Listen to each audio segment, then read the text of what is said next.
अगर मैं आपसे कहूं कि दुनिया में एक ऐसी फौज तैयार बैठी है जो समंदरों का सारा पानी पी जाएगी, जो इंसानों को नहीं पूरी इंसानियत को खा जाएगी, तो आप कहेंगे ये तो किसी हॉलीवुड मूवी की कहानी लगती है।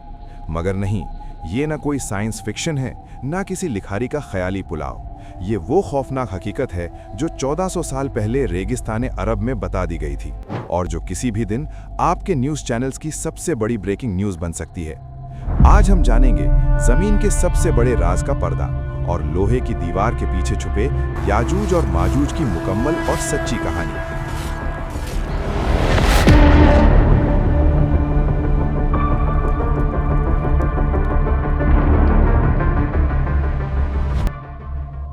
दोस्तों, 21वीं सदी में हमें लगता है कि हमने जमीन को पूरी तरह दरियाफ्त कर लिया है। हम समंदरों की गहराइयों तक पहुंच चुके हैं।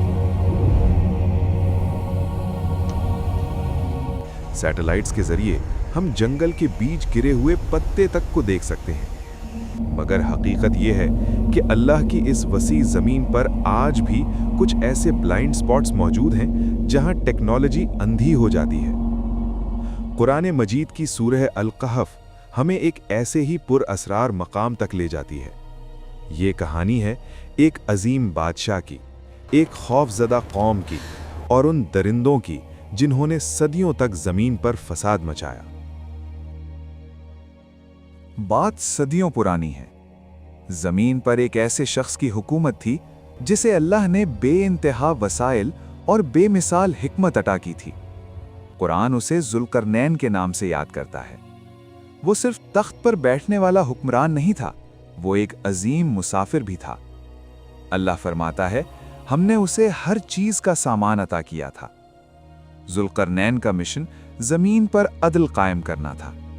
उसने मशरिक के भी सफर किए और मगरिब के भी, मगर उसका तीसरा सफर वो सफर था जिसने इंसानियत की तकदीर हमेशा के लिए बदल कर रख दी। अपने अजीम लश्कर के साथ मुश्किल और अनजान रास्तों को पार करते हुए जुल्करनैन एक ऐसी जगह पहुंचा जो आम दुनिया से कटी हुई थी। कुरान इस जगह को दो पहाड़ों के दरमियान बयान करता है। कुदरत ने वहां दो अजीमुशान पहाड़ इस तरह खड़े कर रखे थे जैसे कुदरत ने खुद एक दरवाजा बना दिया हो, और उनके दरमियान एक तंग सा रास्ता।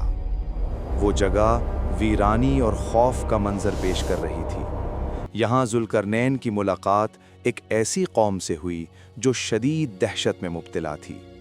उनके चेहरे गर्द गुबार से अटे हुए और आंखों में मौत का साया था। कुरान कहता है, वो लोग बात समझने से कासिर थे, मगर खौफ की कोई ज़बान नहीं होती। उनकी थरथराहट, उनके इशारे, उनकी चीखें सब बता रही थीं कि वो किसी बड़ी मुसीबत में हैं। जब तर्जुमानों के ज़रिए बड़ी मुश्किल से बात बनी तो मालूम हुआ ये कौम किसी आम दुश्मन से नहीं डरती। ये एक ऐसी मखलूक से खौफज़दा है जो पूरी इंसानियत की दुश्मन है। उन्होंने कांपते हुए हाथों से उन दो पहाड़ों के दरमियान उस खुले रास्ते की तरफ इशारा किया और फरियाद की, ए जुल्करनैन, इसके पार याजूज और माजूज हैं। याजूज और माजूज रिवायात के मुताबिक वो हज़रत नूह अलैहिस्सलाम के बेटे याफिस की औलाद में से हैं। ताकत और वहशत में बेमिसाल, इंसानी शक्ल में मगर दरिंदा फितरत। कौम ने बताया, वो ज़मीन पर फसाद फैलाते हैं, हमारी बस्तियों में घुस आते हैं, हमारी फसलें तबाह कर देते हैं, हमारे जानवर खा जाते हैं और बेपनाह खून बहाते हैं। जब इस कौम ने जुल्करनैन की शानो शौकत देखी तो उम्मीद की एक किरण नजर आई। वो दौड़े, अपना जमा किया हुआ माल ले आए। कहने लगे, क्या हम आपको माल दे दें? क्या हम खराज दें? हम अपनी सारी दौलत आपके कदमों में रख दें, बस आप हमारे और उनके दरमियान एक ऐसी दीवार बना दें कि वो कभी वापस ना आ सकें। जुल्करनैन ने सोने के उस ढेर को देखा।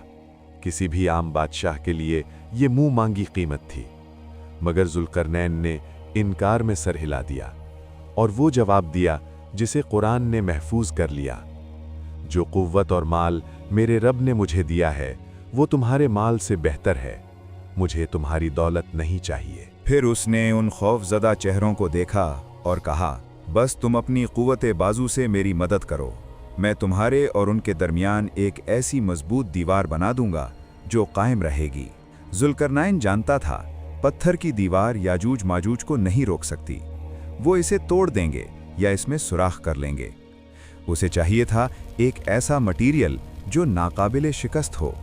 उसने हुक्म दिया, मेरे पास लोहे के बड़े बड़े टुकड़े लाओ। हजारों मजदूर दिन रात लग गए, पहाड़ों से लोहा निकाला गया और भारी ब्लॉक्स दो पहाड़ों के दरमियान नीचे से ऊपर तक जोड़ दिए गए। दीवार उठती गई, यहाँ तक कि वो दोनों पहाड़ों की चोटियों के बराबर हो गई। मगर अभी लोहे के ब्लॉक्स के दरमियान खाली जगह बाकी थी। जुल्करनैन ने अगला हुक्म दिया, अब मेरे पास पिघला हुआ तांबा लाओ। और उसने सुर्ख लोहे पर पिघला हुआ तांबा उंडेल दिया। और फिर लोहे के ब्लॉक्स के दरमियान सारे सुराख भर गए। जब दीवार ठंडी हुई तो वो कोई मामूली दीवार नहीं रही।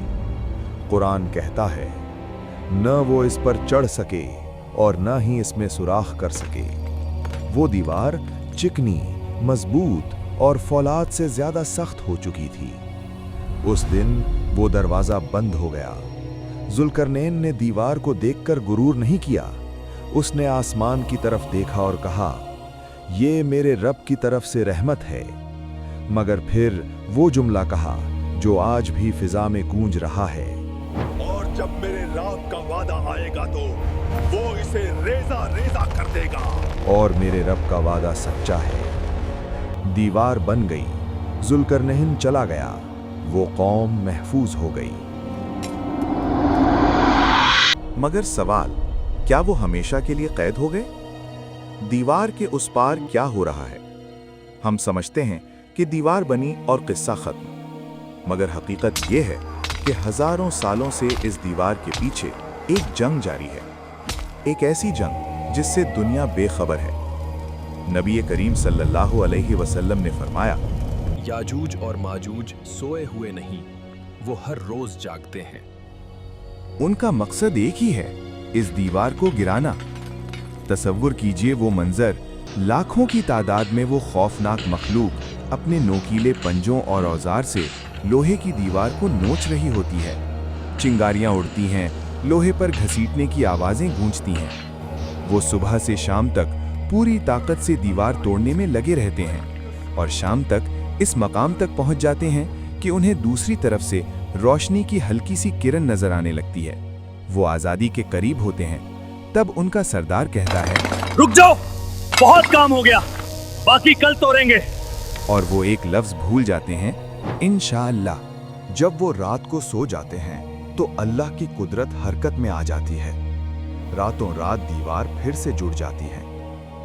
लेकिन हर कैद की एक मुद्दत होती है। कोई जंजीर हमेशा कायम नहीं रहती। एक दिन आएगा जब दज्जाल का फितना खत्म हो चुका होगा, जमीन पर हजरत ईसा अलैहिस्सलाम का राज होगा, दुनिया अमन महसूस कर रही होगी। उसी शाम याजूज और माजूज फिर दीवार खोदेंगे। हमेशा की तरह रोशनी नजर आएगी, मगर उस दिन अल्लाह उनकी जुबान पर एक लफ्ज जारी कर देगा। उनका सरदार कहेगा, कल बकी तोड़ेंगे।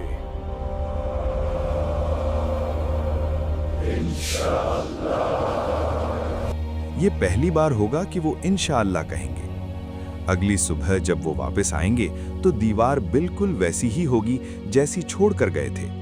बस एक आखिरी जोर और सदियों पुरानी वो अजीम लोहे की दीवार धड़ाम से नीचे गिर जाएगी। फिर जो मंजर होगा इंसानियत ने कभी नहीं देखा। सही मुस्लिम की रिवायत है कि उनका पहला बड़ा ग्रुप बहरे तबरिया के पास से गुजरेगा। वो वहां रुककर पानी पीना शुरू कर देंगे। जब आखिरी ग्रुप वहां पहुंचेगा तो झील सूख चुकी होगी। वो हैरान होकर कहेंगे, लगता है कभी यहाँ पानी हुआ करता था। लोग अपनी जान बचाने के लिए घर और किलों में बंद हो जाएंगे। हत्ता कि हजरत ईसा अलैहिस्सलाम भी अल्लाह के हुक्म से मोमिनीन को लेकर पहाड़ों पर पनाह लेंगे। पूरी दुनिया याजूज माजूज के कब्जे में होगी। फिर वो कहेंगे, हमने ज़मीन वालों को ख़त्म कर दिया, आओ अब आसमान वालों को कत्ल करें। وہ اپنے تیر آسمان کی طرف پھینکیں گے۔ اللہ انہیں مہلت دے گا اور ان کے تیر خون میں لپٹے ہوئے واپس آئیں گے۔ وہ خوش ہوں گے، جشن منائیں گے، ہم نے آسمان والوں کو بھی مار دیا۔ اس وقت حالات نہایت سخت ہوں گے۔ کھانے کی کمی ایسی ہوگی کہ ایک بیل کا سر 100 دینار سے زیادہ قیمتی ہو جائے گا۔ حضرت عیسیٰ علیہ السلام اور ان کے ساتھی اللہ سے گڑ گڑا کر دعا کریں گے، یا اللہ اس عذاب کو ہم سے دور کر دے۔